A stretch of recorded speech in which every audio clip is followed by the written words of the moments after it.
pleased with the way they did things and the way it turned out. Really everybody made big contributions. The defense played an outstanding game. It's one of the stranger shutouts that you'll see that way. They got involved in the scoring. Jay with that interception down in the red zone there for us, gives us great field position. Obviously, Weege with the punt return, and Reese did a really nice job with his punting, especially the plus 50 punting. Maybe I've been around where somebody's put 4 inside the 6 or 6 inside, so pretty impressive, especially for a young guy. So that was good. And but 12-7 at halftime, it was a rough game, and that's what you expect in conference play. But just to come out and play the way we did in that third quarter, really great. It's a credit to everybody, and you get 28 points. It makes life a little bit better. So really happy about that. Really happy with the way the guys responded all week long. They put a good weekend.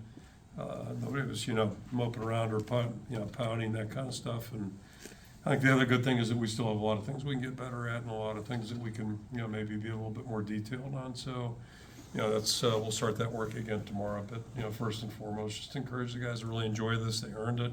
Wins in the conference are hard earned, and enjoy it tonight. Not too much and not too late, because we got a big week ahead of us. But I'll throw it out for questions. And last thing I'll just say too, what a great crowd again. Homecoming's always kind of neat, and you got a lot of things going on, I'm sure, on campus. But tremendous crowd. Couldn't have had better weather either. So it turned out to be a really nice day. I'll throw it out for questions. John and then Elliot. John Steppe, Cedar Rapids Gazette. What kind of prompted the decision, or what was kind of the thought process into making the switch to Brendan when you did? And is he now your permanent starting quarterback? Yeah, we'll see on that. Permanent's a strong word, right? But it's like super glue or whatever. But yeah, I mean, we had already made the decision during the week that we were going to rotate Brendan a little bit, and thought third, fourth series. So depending on how it played out, so it just worked out that way. And then he did a really nice job. And Cade was shook up also after the hit he took. Hey, Kirk, LA Clough, Hawkeye Beacon. How much did you think Brendan's mobility really opened things up for the offense and maybe made things easier, specifically on Caleb, who had a great second half? Yeah, that's a clear contrast. I think, that's one of Brendan's strengths. He's a really good athlete and really good at that. And then, the other thing is he commanded the game, which is, no matter what your style is as a quarterback, you have to do that. So, it was a really good outing. And, I think we got into a little flow in the second half, and that was certainly encouraging. And, there's give and take with everything you do, but really, really happy for the way he stepped in. Thought he played with great poise. I didn't think too much about it, but, playing his former team, you always worry about emotions a little bit. Didn't worry too much about it, but didn't seem to be a factor either. Scott Dockerman, The Athletic. I wanted to kind of take you back to Sunday and then Monday. Sometimes teams, when their goals are kind of put on ice, they react certain ways. You guys haven't had to deal with this for a while, but sometimes teams just quit buying in, they move on mentally. How did this team not do that, and what made it to where they're focusing, even though whether it's a playoff, conference, whatever, it's kind of out of their control now? Yeah, I mean, you may have figured it out, but I'm kind of a doom and gloom guy. So I always come up with all the bad scenarios that could happen. And to your point, a couple things. I mean, the goal is to win every game. So, when we lost our first one, that kind of went out the window. I think you got to be careful about how you frame goals and, how openly you discuss them. And I think you have to keep things adjustable, especially when you play it in conference like this. So it's just part of the deal. But specifically, I did have the thought going back to 2003. We played Purdue, and that was our third loss that year. And I remember Grant Steen really being emotional in the locker room, and it struck me. He was thinking about national championship, all that stuff. So, or the playoffs or whatever it may have been. And it kind of it struck me. I wasn't expecting that. So I had that thought this week, but at the end of the day, that season turned out really well. We had a really good season. Guys did a great job, finished up strong, and so I think you just have to be flexible with your thinking that way, and you got to communicate that to your players. That it's still all about this week, and it's a week-to-week conference. I'll keep saying that because it is, and we'll do the counting, all the math and all that stuff at the end of the year. But right now, it's just about trying to do what you can each day, and then hopefully it shows up on Saturday that you did a good job. Adam Jacoby, Hawkeye Beacon. Obviously, it's a lot easier said than done to send a captain like Cade McNamara to the bench.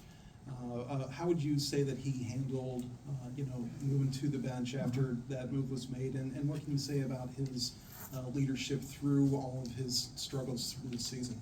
Yeah, he's been great, and can't say enough about that. He's been really good, and it was maybe an adjustment here last year. He was never healthy, but he's been great this entire year, going back to January, and he never got on track at all a year ago, so it's hard, and that's really hard.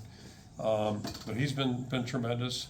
I don't know. We sent him to the bench, and again, this was pre-planned. We communicate with everybody, especially the parties involved, just what our plan was and why. And I didn't see it as a demotion as much as, like, Brendan's been doing a good job. We want to learn more about him, and we can feel like we can move both of them. So keep our fingers crossed. And to that point, not that but I mean, a week ago Monday, I know it was a big topic. 2 weeks ago Monday, it wasn't a topic about who our quarterback was. So that's the nature of football, and you can't worry too much about that. And our job as coaches is to try to do what's best for the team. Thanks. David and Dan. David Eichel, HawkeyeInsider.com. Kirk, really quick, injury updates was Reese Vanderzee. He exited the game, and maybe a couple other handful of nicks and bruises there. Just kind of curious about that. Lachey, yeah, both those guys came out and couldn't go back in. Luke was available for like emergency, so I think he'll be okay. Fingers crossed. And then, we'll have to see with Reese. I don't know. He's got a lower leg deal, so I don't even know how many snaps he got, but it was painful, so he backed out of there. And then my other question was with Caleb Johnson. Mason Richmond said that Caleb's really learned how to run angry, but not angry as teammates are angry about anything else, but he just runs angry with an aggression.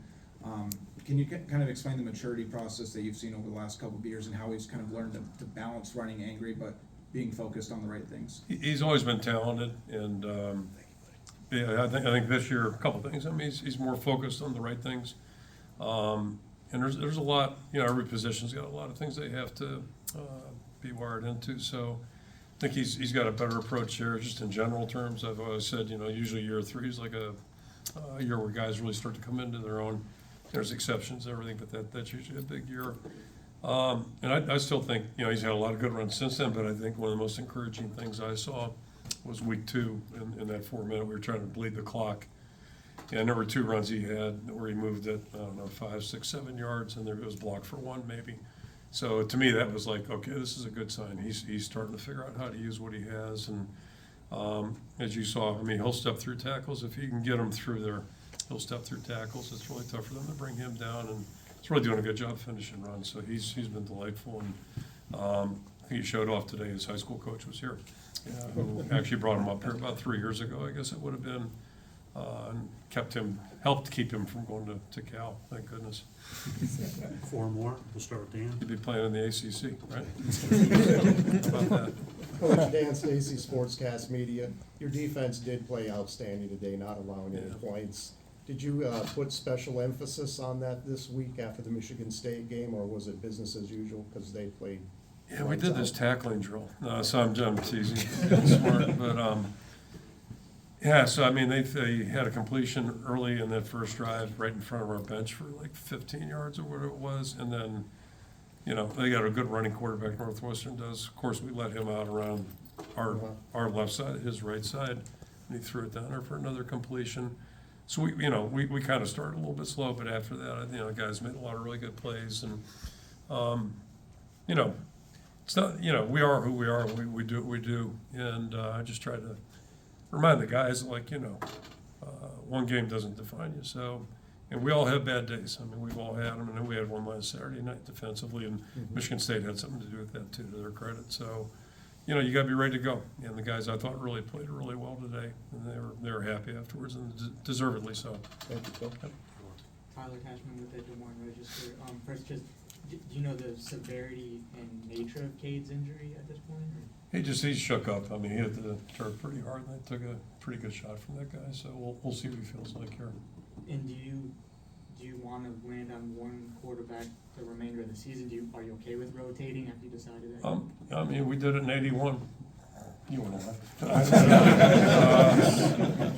And it worked out okay, so, but I mean, yeah, we'll do what's best for the team. And going back to the point earlier about the rotation, it wasn't when we were benching Cade, we were, gonna give Brendan a chance too. He's done some good things, and it gives us a chance to look at him. And, he did a lot of really good things today, and a lot of things he'll get better at too, so it's encouraging. And now you got hopefully two guys we can roll with. Chad. Chad Lice, Dakota Bourne Register. How have you seen Brendan kind of just be ready for this role, I guess, in the last 8 weeks or whatever it's been? He seemed, a couple 3 and outs obviously early Yep. on there, but seemed ready once it got going. And we're gonna have 3 and outs, that's part of it too. We're playing good teams, so, and these guys are feisty on defense. I mean, they made it really hard on us. And we knew that was gonna be that way. In fact, when it was 7-5, I'm thinking, okay, here we go again. One of these weird, games that we end up in sometimes. But yeah, you can't say enough about Brendan, because he got here in June, and so Tim got here 1st of February, roughly. And so, he was really playing catch up, not being here this spring. And there's a lot to learn, a lot of words, all those kinds of things. So he's worked hard at that. And I'd say the same thing about Jacob. Those guys really jumped in there and really did a good job being focused on the right things. They both have good work ethics, and they're mature guys, which I think helps too. He's played experience. And I mean, fun fact, Brendan actually was the losing pitcher last year in this game, and today's a winning pitcher. So how often does that happen? That's kind of interesting. On different teams. Yes, Yeah. yes. Last question, John. And both were the right way too, by the way. Yeah. Yeah. Iowa's 3-0 when he started. There you go. Yeah. Kind of two-parter. First of all, Nestor and Fisher, do you have any update in terms of their status? Yeah, so Fish, I don't want to say cold, he came in sick yesterday morning and was not any better today. So I know it's not strep, they've eliminated that, but we'll see. Hopefully he's better. Hopefully he's feeling better right now. But he was hurting. I would expect he'll be back Monday. And then, I'm not a doctor. And then Nestor, I'm not sure. I mean, he's got a tissue thing, so we'll see how that comes back. Okay, And thank then you. with that, you end up with 3 defensive first team guys all from the same high school. Have you ever had that happen before? And what kind of has stood out to you about your kind of Xavier guys? About the what? About your guys from Xavier. Yeah, I mean, I don't know if we ever had 3 guys like that. I don't know. It's a good question, but yeah, just really pleased with everybody. Those guys really worked hard today, and it was good to get back on our feet. And that felt more like the way we want to do things. Okay, thank you.